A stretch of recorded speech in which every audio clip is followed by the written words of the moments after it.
আজ হাজবেন্ডের আবদারে রান্না করলাম দেশি হাঁসের মাংস।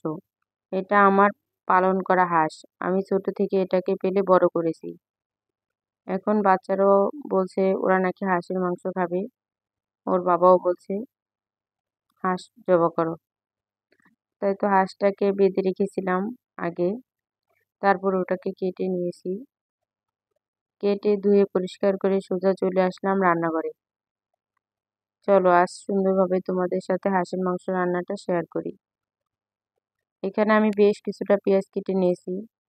হাঁসটা আমি শুধু পেঁয়াজ দিয়ে ভুনা করব। কড়াইতে আগে একটু তেল ছিল, সেখানে আর একটু তেল দিয়ে তারপর পেঁয়াজটাকে আমি এই তো ব্রাউন কালার করে ভেজে নিলাম। এখানে আদা রসুন জিরা পেস্ট করা তিনটা একসাথে আমি বেটে নিয়েছি। তো সেই মশলাটাই দিয়ে দিলাম। আমি জিরা সবসময় আদা রসুনের সাথে একসাথে বেটে দিই, কারণ আলাদা আলাদা দিতে ভালো লাগে না। তো একসাথেই সবসময় দেওয়ার চেষ্টা করি।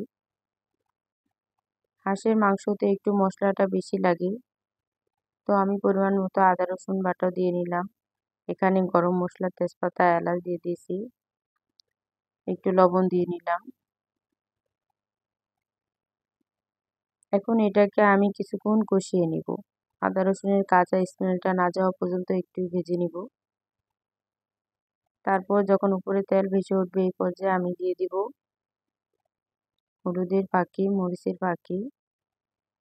এগুলো দিয়ে আবার একটু সুন্দরভাবে কষিয়ে নিব।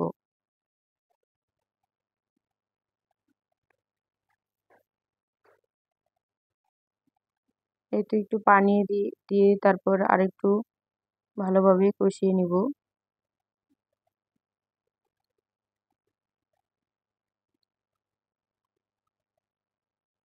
দেখো মশলাটা আমার একেবারে ভাজা ভাজা হয়ে গেছে, সুন্দর উপরে তেল ছেড়ে দিয়েছে। এখন আমি হাঁসের গোস্তটা দিয়ে দিব।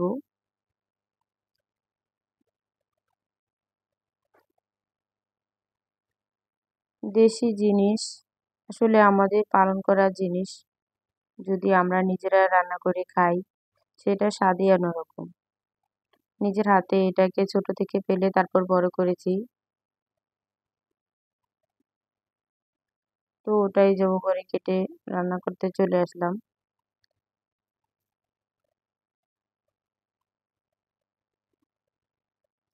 এত সুন্দরভাবে এটাকে আমি অনেক সময় ধরে কষিয়ে নিব। এখন ঢাকা দিয়ে কিছুক্ষণ রান্না করে নিব।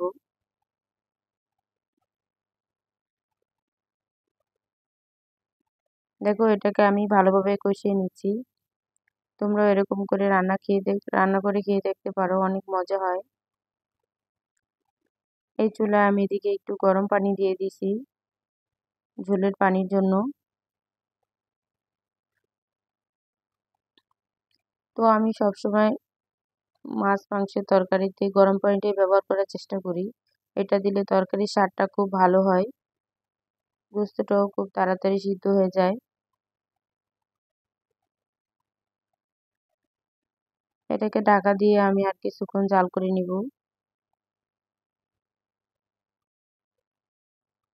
ভিডিও দেখতে দেখতে যদি তোমাদের কোথাও কোনো অংশ ভালো লেগে যায়, প্লিজ একটা লাইক দিয়ে দিবে,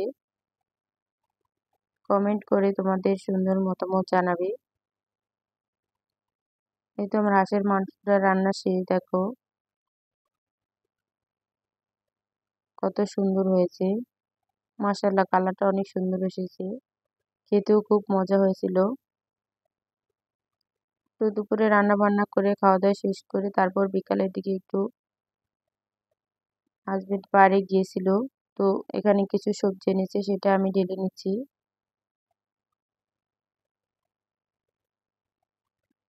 এক এক করে তরকারিগুলো ঢেলে নেব। এখানে দেখো অনেক বড় একটা পেঁপে এনেছিল, কাঁচা পেঁপে। এটা দিয়ে সবজি খাবো, ভাজি করবো বা তরকারি খাবো। এখানে কিছু কাঁচা মরিচ, করলা, আর এর সাথে বাচ্চাদের জন্য একটু আইসক্রিম নিয়েছিল আমার জন্য। তো বাচ্চা আর আমি মিলে আমরা এখন আইসক্রিম খাবো। আজকের ভিডিওটি এই পর্যন্তই। সবাই ভালো থেকো। আল্লাহ হাফেজ।